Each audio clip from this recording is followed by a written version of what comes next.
स्वतंत्र मुर्दाबाद। हम हमारा हक मांगते,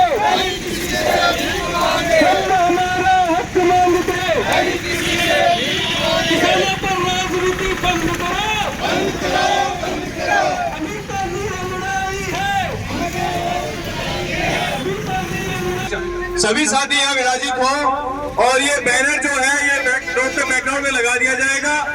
सभी यहाँ विराजित हो, यहाँ सभा का आयोजन है, सभी यहाँ बैठे यहाँ पानी पीने। और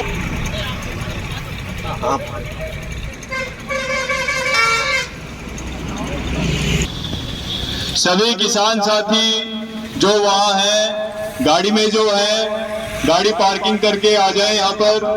हम आते रात दिल्ली मलवा नाम से अभी चल के आए हैं, सभी के पसीने आ गए हैं, तो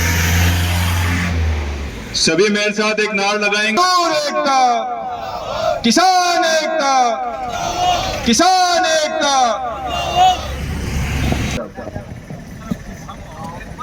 किसान भाइयों राम राम साहब, हम सब किसान हैं और हम जो भी किसान की समस्या है उसके लिए यहाँ पे बैठे हैं। तो सबको निवेदन है कि सब एकजुट होकर के जो भी काम है वो सब मिलके करेंगे तो उसमें हमारे को सहभागी मिलेगी। और यदि अपने ही एक दूसरे से अलग भागेंगे तो अपने को कुछ भी नहीं मिलेगा।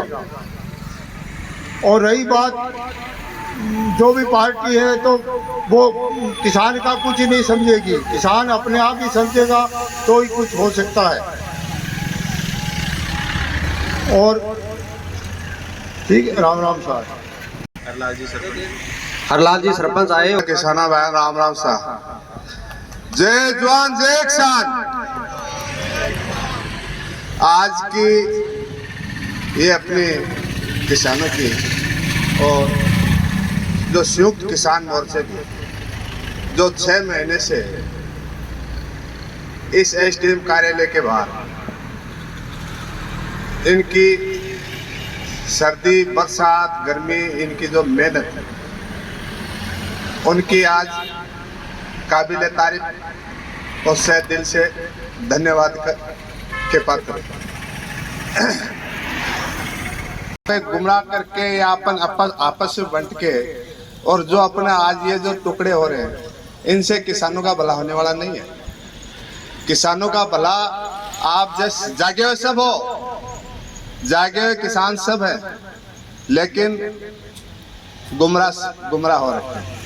हम जैसे जो गाँव में जाते हैं हम लोग भी गुमराह कर देते हैं।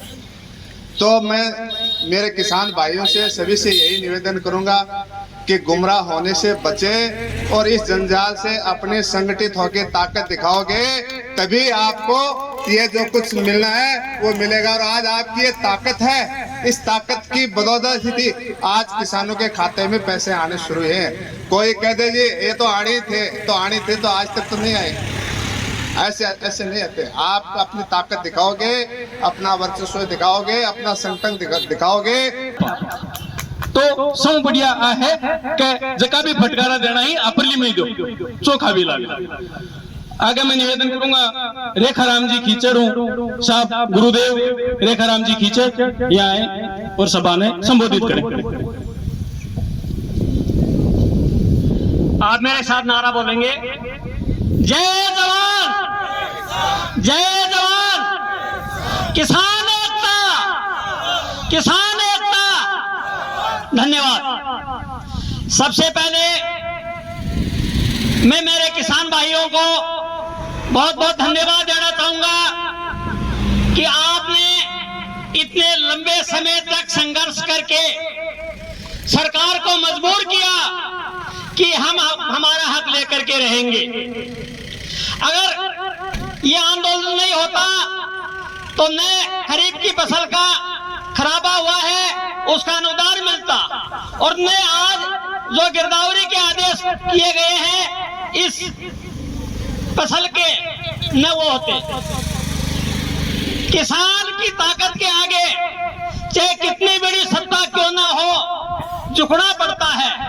और ये वही किसान संयुक्त मोर्चा जिसने लगातार 13 महीने तक दिल्ली में धरना देकर के केंद्र सरकार ने, हमारे माननीय प्रधानमंत्री मोदी जी ने हिल किसानों के खिलाफ में जो काले कानून लाए थे, आखिर में उस बड़ी ताकत को भी झुकना पड़ा था, माफी मांगनी पड़ी थी और तीनों काले कानून वापस लेने पड़े थे। और उसके साथ ही मोदी जी ने आश्वासन दिया था कि हम एमएसपी लागू करेंगे, न्यूनतम जो किसान की कीमत है फसल की वो हम देंगे। लेकिन आज भी एमएसपी का कानून केंद्र सरकार नहीं लाई है और यह स्थिति हमारी यहाँ राज्य सरकार की है।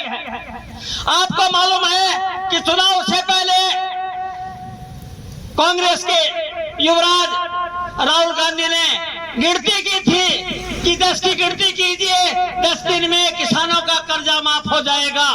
लेकिन स्थिति आपके सामने है, कर्जा माफ नहीं हुआ और आज किसान की सबसे बुरी हालत है। हम तो ये चाहते हैं कि हमें कर्जा माफ करने की आवश्यकता नहीं है, हमें हमारी कीमत का वाजिब मूल्य दिला दीजिए। मोदी जी ने कहा था कि 2022 में किसानों की आय दुगुनी हो जाएगी, लेकिन स्थिति आपके सामने है, दुगुनी तो दूर की बात है, आधी आय भी नहीं रही हमारी। इसके साथ कई बार हमने रामगढ़ तहसीलदार महोदय को, एसडीएम महोदय को हमने ज्ञापन दिए, पिछले 2 साल से लगातार ज्ञापन दे रहे हैं कि फतेहपुर रामगढ़ में सर्दी ज्यादा पड़ती है, माइनस में तापमान रहता है, इसलिए बीमा कंपनी को आप कह करके इसको सरसों और जो भी चना वगैरह है इसको आप शामिल करवाइए। लेकिन किसान की इस मांग को सरकार ने अनदेखा किया है। आपको मैं बहुत बहुत धन्यवाद देना चाहूंगा, मेरे फतेहपुर के बड़े भाइयों को, कि आपने संघर्ष किया, आपने दबाव डाल करके सही ढंग से गिरदावरी करवाई और आज आपको जो अनुदान शुरू हुआ है और जिनके खातों में तो अनुदान नहीं आया है, उसके लिए आज हम पुनः यहाँ पर इकट्ठे हुए हैं। पहली बार हमेशा सरकारें किसान को जाति के नाम पर, धर्म के नाम पर बांटती रही है, लेकिन हमारा दुर्भाग्य है कि पहली बार इस फतेहपुर विधानसभा क्षेत्र को तहसील के आधार पर भेदभाव किया गया है। बड़े भाइयों को अनुदान मिलता है और छोटा भाई है वो टकटकी लगाए देखता रहता है। इसलिए हम प्रशासन को, हम हमारे विधायक महोदय को ये बताना चाहते हैं कि हम सब एक हैं, रामगढ़ फतेहपुर तहसील में कोई भेदभाव नहीं है। इसलिए जब भी किसान के हक पर कोई डाका पड़ेगा, किसान के हक को कोई मारेगा, हम दोनों तहसील के किसान एक साथ हैं। इसके साथ ही मैं ये भी कहना चाहूंगा कि रामगढ़ तहसील में जो खरीफ की फसल का खराब हुआ था, वहां के तहसीलदार ने, वहां के अन्य जो राजस्व तहसील के कर्मचारी हैं, उन्होंने घर बैठे गिरदावरी की। उधर चूरू में मुआवजा, इधर फतेहपुर में हमारे आप लोगों को मुआवजा और रामगढ़ को इन्होंने सुखा रखा था। लेकिन एक भी कर्मचारी के साथ, एक भी कर्मचारी के खिलाफ में चार्जशीट नहीं जारी की गई। विधानसभा में जरूर विधायक महोदय ने कहा कि अधिकारियों की लापरवाही से रामगढ़ वंचित है, लेकिन जब आप स्वीकार करते हैं कि अधिकारियों की लापरवाही से किसान को नुकसान हुआ है, तो मैं पूछना चाहता हूं कि उन अधिकारियों के खिलाफ में, उन कर्मचारियों के खिलाफ में आपने क्या कार्रवाई की? ये रामगढ़ का किसान आपसे जवाब मांगना चाहता है। अंत में आप बड़ी छात्र संख्या में यहाँ पर पधारे, आपका बहुत बहुत धन्यवाद। और जब भी किसान की आवाज आए, हम सब एक हैं, एक रहेंगे। धन्यवाद। जय हिंद, जय भारत। गरीबी है तो इको हरजानो दान भुगतनो पड़ेगो ही पड़ेगो। आगे के लिए मैं आगे के वक्ता ने इनवाइट करूं। धन्यवाद। राम राम सा किसान भाई, सरकार अपन सही टाइम पर कोई चीज न देना, अपन खुद ही जुगाड़ करना पड़े। मैं थाने बताऊं कि अगली अब जो फोड़ा पड़ रहे हैं 2020 का पिछले आज 23 चालू हो रही है, 20% आदमी दाम दिए, 20% देने 3 साल लागी, 80% देने 31 साल लाग सी। तो आई जाने सरकार काम न करना, अपन गेलो अपन खुद ही ढूंढना पड़े। अगली 5-6 साल में उतार चढ़ाव ऐसी, ज्यादा बरसात, एकदम कम बरसात, ज्यादा सर्दी, अत्यधिक गर्मी, फसल खराब होनी है। एक हमारे सर झाड़ी 12 की पालो सौ दोनों बड़े भी वाले बेचारे की बढ़ गई अब गए तो भी कई बोले काफी नुकसान हो गया। कहने को मतलब वो है कि अपन फसल को बीमा कराना पड़सी कौन सी फसल को बीमा करावा आ तो सरकार तय करे पर जिस फसल को बीमा कर रहे हैं बिको तो आप कम से कम टाइम पर बीमा करा दें थोड़ा बहुत पैसा हड़प से कहाँ सरकार की कमी भी सरकार का काम करने की कमी भी छोटा है। आपने बीमा लागू करिए बीमा की कंडीशन आया 72 घंटा के बाद शिकायत दर्ज करो बाबा टाइम पर शिकायत दर्ज करा ने जल्दी उसी के लिए अपन किसानन सन जागरूक होना पड़सी थे जार का यार नेता वोट दिए और मेरे करा दिए वो कोई को नहीं करावा सड़क में जानो तो खुद नहीं मरना पड़सी या हटे बटे सड़क का सपना देख सको बट सड़क में जानो तो मरना पड़सी तो थाने हर मोहल्ले के मान एक जाग तो किसान पैदा करना पड़सी बिकनो अपन यहाँ की सलाह लेनी पड़सी कि आपने कोई भी सरकारी योजना को आप के समाधान है क्यों हर चीज में टाइमिंग होगी 72 घंटे की लिमिट है अभी स्मार्टफोन से दुनिया भर का कागज कार्रवाई से बिक के लिए अपन एक मोहल्ले में एक सक्रिय किसान ढूंढना पड़सी।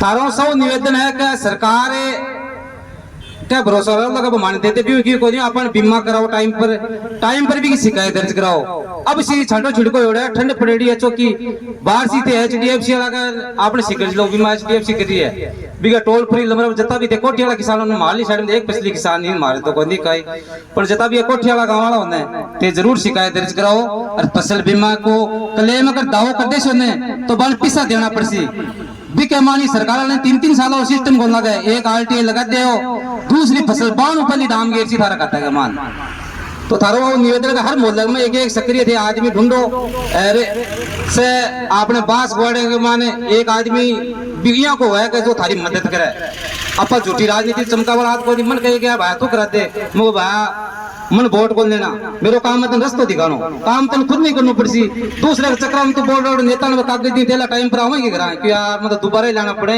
कदे बन को जे राशन कार्ड बनाने दियो जो कोई तुरताल कागज और गमगा दोबारा कटवाना पड़सी तो अब ने खुद ही जागरूक पड़सी था दूसरे के भरोसे रहनु छोड़ दो सरकार के खुद ही थानो और खुद ही ऑटो थारी सरकार के भरोसे की बन रहनु काम थारो हाथ पर चलाया मिलसी टाइम के पर जागो सरकार के नियमों की कमी ने बाको अगर फायदा बा उठा ले शाने जदी अपन 2 दिल्ली मिलसी नहीं की कोन मिले।